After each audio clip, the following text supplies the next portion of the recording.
so many players glitched onto the Nether roof that it became a feature. Similarly, boating on ice was originally unintended, but it stayed because players loved it so much. Things like this happened constantly throughout Minecraft's history, to the point where some of your most used features started out as glitches. And I'm not just talking about ones like the creeper, which wasn't even supposed to exist in the first place, because there are way bigger examples hidden in plain sight.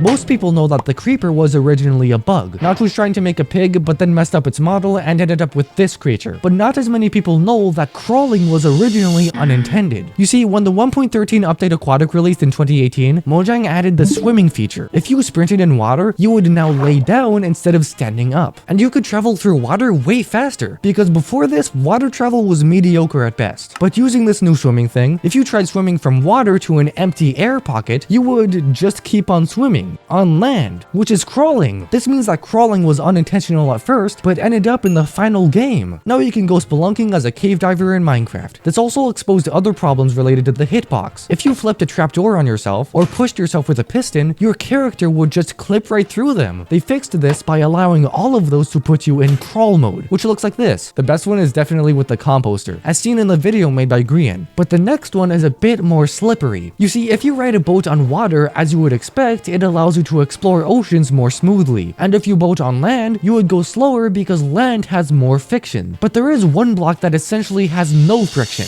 ice. Riding a boat on regular ice makes you go kinda fast, packed ice makes you go extremely fast, and blue ice basically makes you Sonic the Hedgehog. If you didn't know, this actually happens in real life too. This game mechanic was useful for two reasons: transportation was way more efficient, and ice boating was now a thing, which allowed players to make custom ice racetracks and ride them with boats. Footage from New Kiddo. Let's go to the Mojang office, because one day when Jeb was trying to change something with world generation, he accidentally inputted some wrong numbers and made mountains extremely tall and caves extremely deep. This was later renamed to amplified world generation.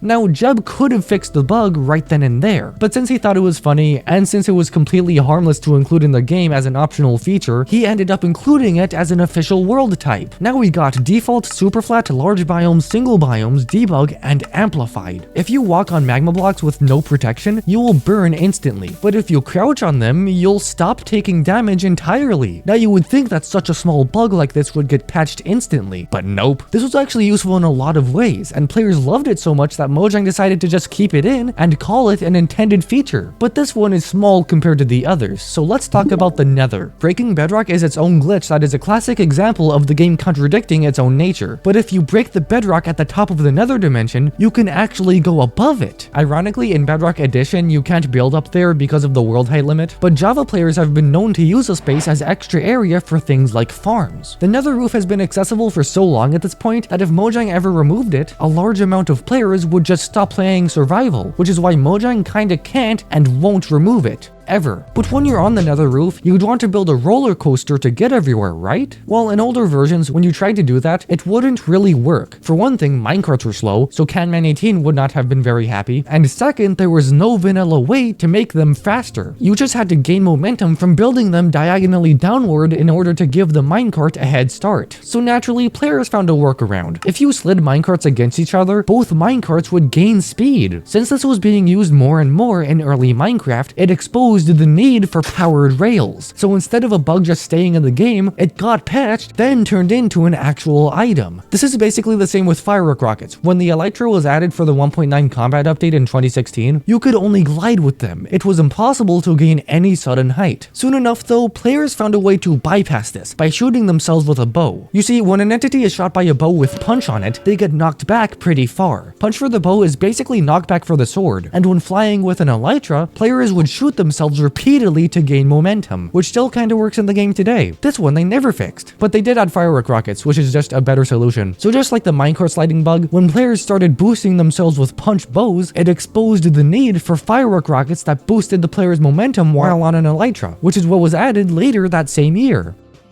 When clearing out a large area or blowing up stuff for fun, it's natural for players to want a lot of TNT. So they turned to the only reasonable option, duplication. They found a way using slime, pistons, and dead coral to infinitely clone TNT. Now this is the thing in the video that's most obviously a bug, leading to Mojang trying to patch it out lots of times in the past, but players kept on finding ways to bypass it, so they kinda just gave up. You can even try it in your world right now if you want. Speaking of obvious glitches that Mojang will never fix, let's take a look at Quasi connectivity, which doesn't sound like English even though Quasi is a real word. But if you're a redstone person, you've used this numerous times before. It's basically a bug in the game's logic that lets certain redstone devices be powered even when the power block is completely disconnected from the thing being powered, such as this redstone block not being connected to this piston, but is still being powered. Before you try this in Bedrock Edition though, keep in mind that it only works in Java Edition, because Mojang doesn't really want to duplicate glitches for both editions, just like duplicating TNT. Quasi connectivity has been used in most complex redstone contraptions, and it's very prominent in the game, which is why Mojang will likely never fix it. Now, why does Mojang keep all these bugs and glitches in the game even though they're unintended? Well, it comes down to two main reasons, the first of which involving the community. You see, once a bug gets found, people either decide if they like it or if they dislike it or hate it, and if enough people decide that they hate it, it gets resolved. Basically, the bug is patched out. This is true with nearly every snapshot that's ever been made. Some of them straight up crashed your world when you attempted to join one, so that one was obviously instantly fixed. Because of how extreme and game-breaking some of these bugs were, they were patched out early, but for the few that escaped the hands of Mojang's bug-fixing team, some players actually liked some of them. They actually enjoyed them. The most recent example of this is the surface sulfur caves.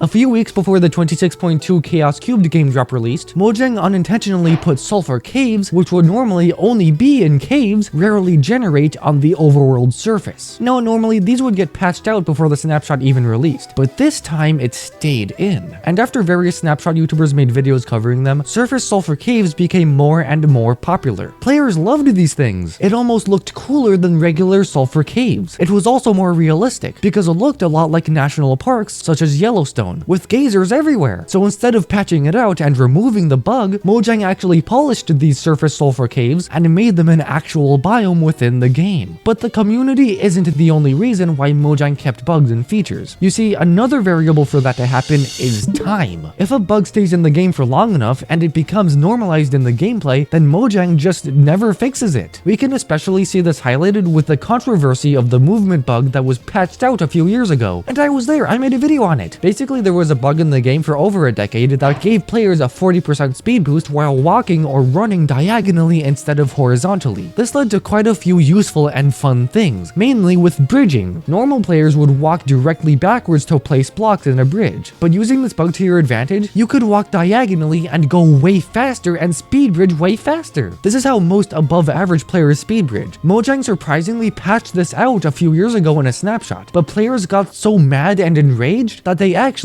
unpatched the bug. This was one of only a few times in history when Mojang actually unfixed a fixed glitch that was previously in the game, and the main reason for why it ended up staying in the game was because it existed for so long that removing it was extremely weird. If you liked watching this video, then you should leave a like and hype it. Thanks for watching, Isaiah 55.9, and until next time, Undefeatable Army.